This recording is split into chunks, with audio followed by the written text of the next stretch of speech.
वला यजिदना रिहा,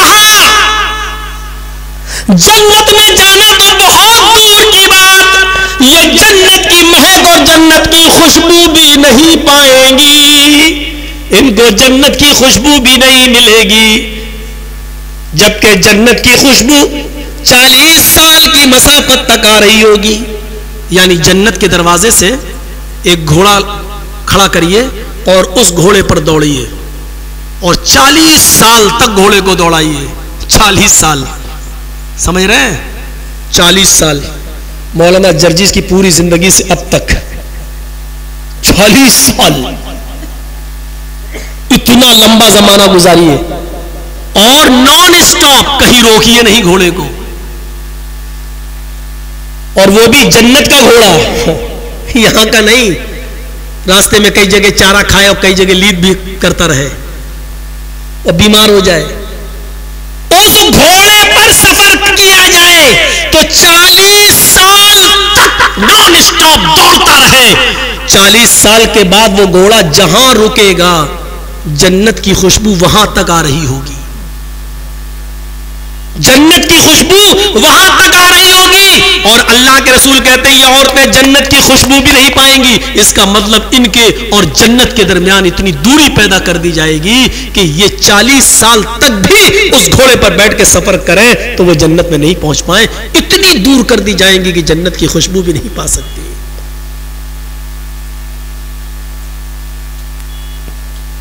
ओह, हम कहां हैं, किस हाल में हैं, और कौन है ये? हमारी मां बहन बेटियां तो हैं, हम नहीं कंट्रोल कर सकते। वला यजिदना रिहा, और अगर इसको भी पढ़ दिया जाए वला यजिदना रिहा, तो तर्जमा यह होगा ऐसी औरतें कभी भी जन्नत की खुशबू नहीं पा सकेंगी। ये हाल, ये औरतों के ताल्लुक से हो गया, वो मर्दों के ताल्लुक से हो गया। हमारी अकल को छिपा ले वो शराब है। हाँ हाँ सुनिए, हजरत हमजा जो इस्लाम ला चुके हैं, लेकिन अभी शराब हराम नहीं हुई।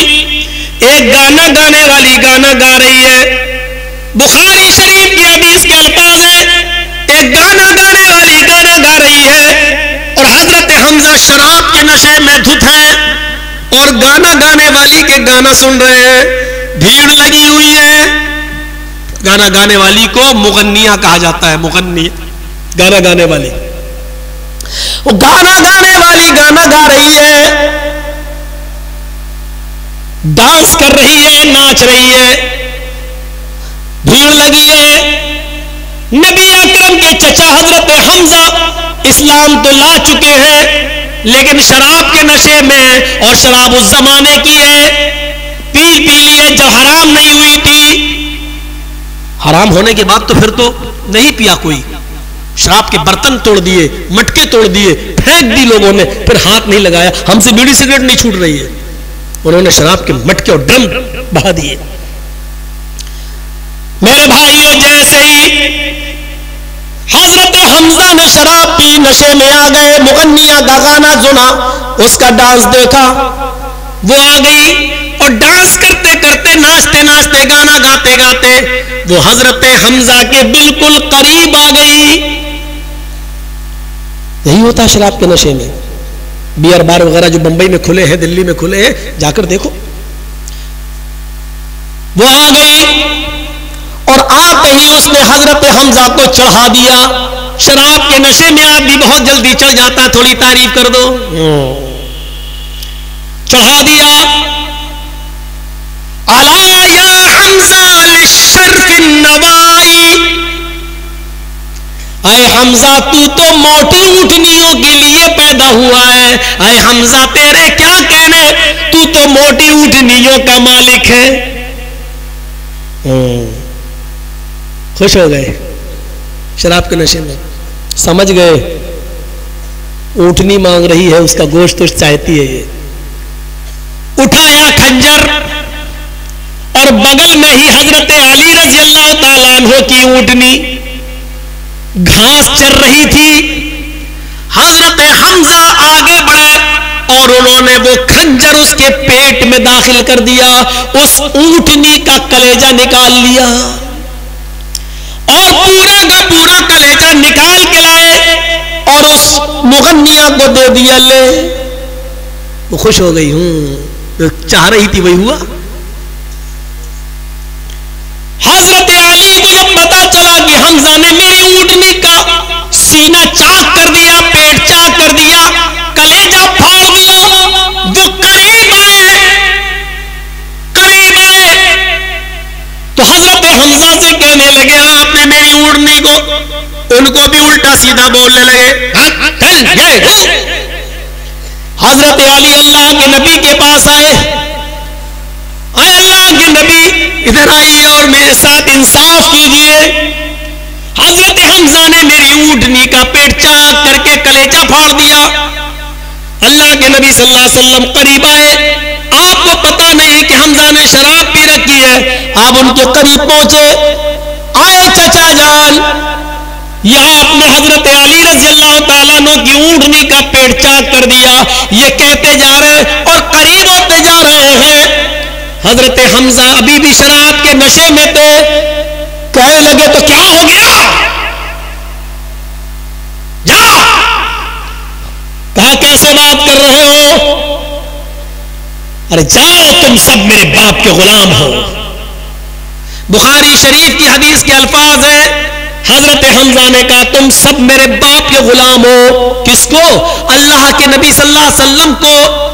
अल्लाह के नबी ने फरमाया, अली ये शराब के नशे में है, अभी इनसे बात करना बेकार है, अक्लमंदी इसी में है कि अभी यहां से चलो। जब तक इनकी शराब का नशा नहीं उतरेगा ये सही से बात नहीं करेंगे, और जब तक इनसे बात की जाए तो ये बेवकूफी होगी कि इनकी गालियां सुनते रहो। चलो चलो, जब नशा उतरेगा तब बात करेंगे। चल दिए, बाद में बात हुई होगी और बदला दिलवाया होगा। मुझे पूरा वाकया बताने का सिर्फ मकसद ये है कि शराब के नशे में हजरत हमजा भी इतने बेकाबू हो गए कि इन्होंने जनाब मोहम्मद रसूलुल्लाह की इज्जत भी नहीं की। फरमाया तुम सब मेरे बाप के गुलाम हो, तुम सब मेरे बाप के नौकर हो, जाओ यहां से, भागो यहां से। मेरे भाइयों, यहां से आप अंदाजा लगा सकते हैं कि शराब इंसान को किस मकाम पर पहुंचा देती है। कैसे पी जाता है इंसान, कैसे उसको हाथ लगा लेता, गले से उतार लेता। अब तो हराम हो चुकी है। मुस्नद अहमद की एक रिवायत यूं भी मिलती है कि एक मर्तबा शराब जब हराम नहीं हुई थी तो एक सहाबी ने शराब पी ली। ये वाकया भी मदीने की सरजमीन में, जब उस सहाबी ने शराब पी ली तो शराब के नशे में तमीज भूल गए, फर्क भूल गए, अंतर भूल गए कि कौन मेरी बीवी है, कौन मेरी बेटी। वो आगे बढ़े और आगे बढ़ने के बाद बजाय अपनी बीवी के उन्होंने अपनी बेटी का हाथ पकड़ लिया। शराब के रसिया और दिलदादा लोगों सुनो, शराब के जाम पीने वालों सुनो, शराब को गले से उतारने वालों सुनो। एक सहाबी जिनकी ईमानदारी और पाक दामनी पर हमें कोई शक नहीं हो सकता है, जिनके पैरों में लगी हुई मिट्टी भी अगर हमें मिल जाए तो ये हमारी खुशनसीबी है, जिनके पैरों में पहना हुआ जूता भी अगर हमें नसीब हो जाए तो ये हमारे लिए खैर और बरकत का बायस है। ये सहाबी जब शराब के नशे में बीवी और बेटी का फर्क भूल सकते हैं तो हम और आप इतने नेक तो नहीं है, हम और आप इतने ईमानदार तो नहीं है, हम और आप इतने पाक दामन तो नहीं है। शराब के नशे में अपनी बीवी के बजाय अपनी बेटी का हाथ पकड़ लिया। वो समझ रहे ये मेरी बीवी है, उसके ऐसी जगह पर हाथ रखने लगे जो मुनासिब नहीं था। पकड़ा और उसको पकड़कर अपने रूम की तरफ लाने लगे। चल दरा, चल दरा, क्योंकि शराब पीने के बाद इंसान को उस चीज की जरूरत पड़ती है। वो आदमी शहवत की तरफ भागता है, फिर चाहे जायज हो नाजायज कोई भी हो, वो चाहता है कि हमें उस चीज की जो तलब है वो हासिल हो जाए। वो बहन और बेटी का फर्क भूल जाता है, वो इंसानियत को तार तार कर देता है। हजरत सहाबी रसूल हैं, ये अपनी बेटी को बीवी समझ समझने लगे और उनका हाथ पकड़कर उनको खींचने लगे। इतने में बीवी की नजर पड़ गई, ये मेरी बेटी को खींच रहे हैं। वो आती है और अपनी बेटी का हाथ छुड़ाकर धक्का देती है। ये सहाबी जमीन के ऊपर गिरते हैं, बेटी अपने मां के सीने से चिपक जाती है। बीवी ने अपनी बेटी को अपने रूम में किया और उस आदमी को, अपने शौहर को एक कमरे में बंद कर दिया, बाहर से कड़ी लगा दी। जब शराब का नशा उतर गया, दिमाग ठिकाने आ गया, तो ये अंदर से दरवाजा ठोंकने लगा। बीवी ने दरवाजा खोला तो अपनी चप्पल उतार कर इसको पीटने लगा। तूने दरवाजा क्यों बंद कर दिया? मेरी ज़ोहर भी निकल गई, मेरी असर भी खत्म हो गई। नमाज का ख्याल है? मेरी ज़ोहर भी निकल गई, मेरी असर चली गई। फिर मारा। बोल ऐसा क्यों किया? बीवी ने कहा जब थक जाओ तो बता देना, तब तक मारो, मैं तुमसे उफ भी नहीं करूंगी।